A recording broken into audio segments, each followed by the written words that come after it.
I slammed my fist against the wall as Laura Bennett's silver BMW tore across my lawn for the third time that day, her smug grin visible through the windshield as she crushed my freshly planted tulips.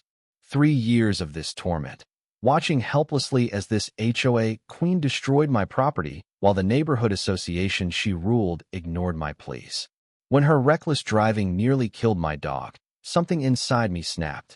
I'm James Carter, a 36-year-old mechanical engineer, ex-military, craving peace after years of service.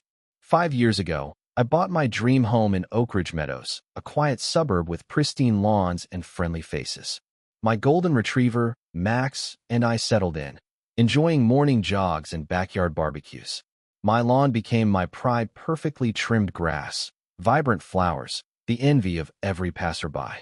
For 2 years, life was idyllic, a community I'd longed for.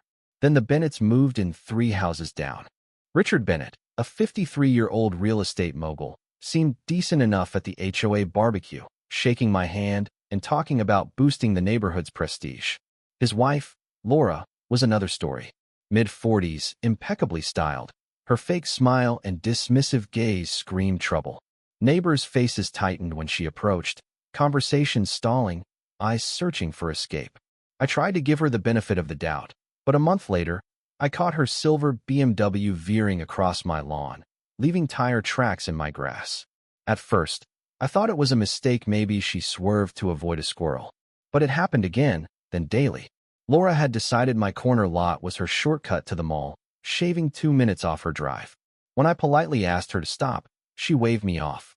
It's just grass, James. HOA life comes with compromises. Then she drove over my lawn again, smirking. The damage piled up: dead grass, crushed flowers, a path carved through my yard. I emailed the HOA, run by Richard, and got a useless reply. We'll look into it. At the next meeting, Laura derailed my complaint, pushing for stricter Christmas light rules. I put up a sign, "Please don't drive on lawn." The next morning, she slowed, locked eyes with me through my window, and flattened it with a grin.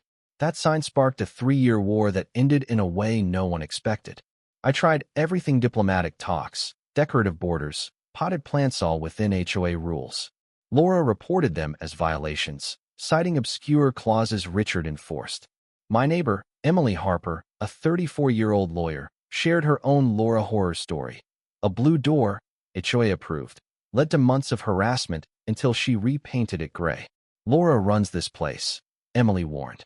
Richard's just her puppet. Laura's campaign intensified.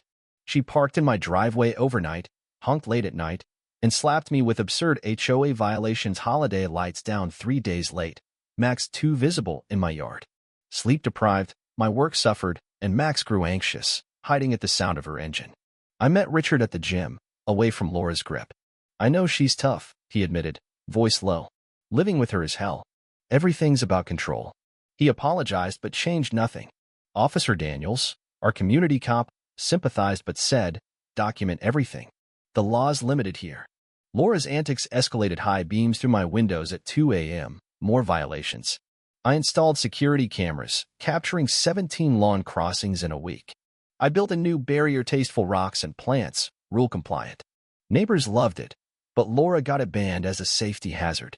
Richard called, sounding defeated. "She won't stop, James." "I'm sorry." The breaking point came on a sunny Saturday. I was tossing a ball with Max in the backyard when Laura's BMW roared down the street. Max chased the ball near the lawn's edge just as Laura veered toward it. Time froze. I screamed, sprinting forward Hawkins. She swerved at the last second, missing Max by inches as I yanked him back. She didn't stop, her smug face clear through the windshield. Max trembled, unharmed but terrified. Rage took over. I marched to Laura's house, pounding on her door. "This ends now," I shouted. "You could have killed my dog."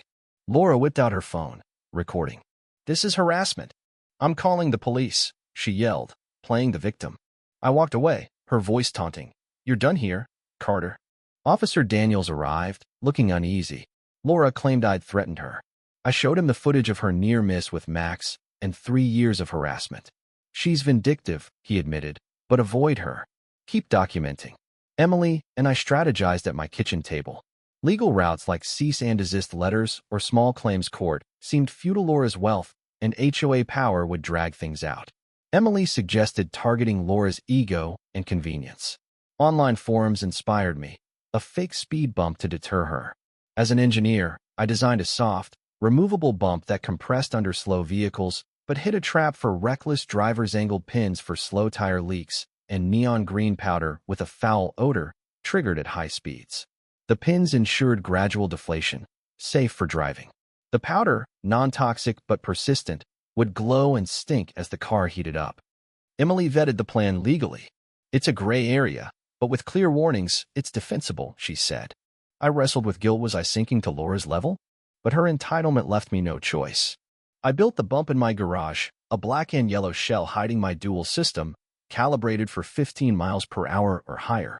I tested it obsessively for safety. At midnight, while Laura was at her book club, More Wine Than Books, I installed it, blending it into the lawn with reflective signs, caution, speed bump, cross at 5 miles per hour or less. Hidden cameras recorded everything. Next morning, I watched from my kitchen.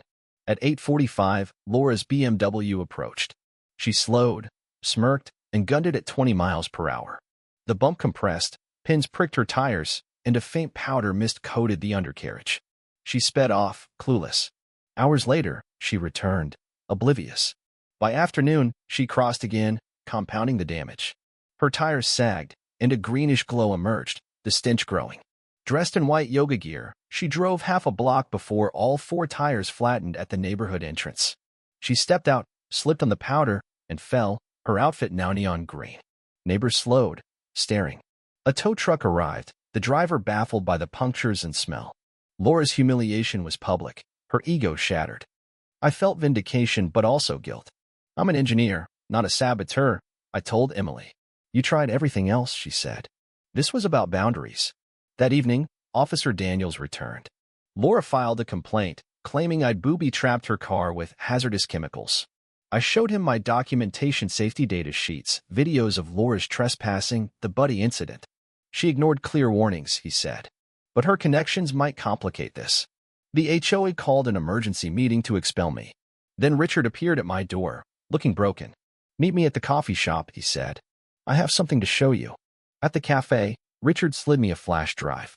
3 years of footage, Laura harassing 7 neighbors. You're not her first target, just the first to fight back. He revealed Laura's past. A stolen car years ago sparked her control obsession. After being ousted from their last HOA, she vowed never to lose power again. I've enabled her too long, he said. Yesterday, seeing her lie about your dog, I hit my limit.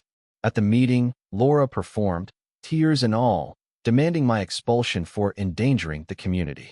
I played my videos, detailing her destruction. Emily explained my legal rights. Then Richard stood, projecting his footage, Laura bragging about crushing neighbors, emails rigging violations. The room buzzed.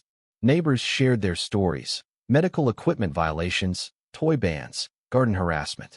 Laura's empire crumbled. The vote was swift. Laura was ousted as HOA vice president, fined to restore my lawn, and ordered to apologize. She stormed out, slipping on the steps, leaving green footprints. Richard announced HOA reforms for transparency. He later filed for divorce, staying in Oak Ridge while Laura sold her share and left. The neighborhood bloomed, kids played freely, meetings turned collaborative.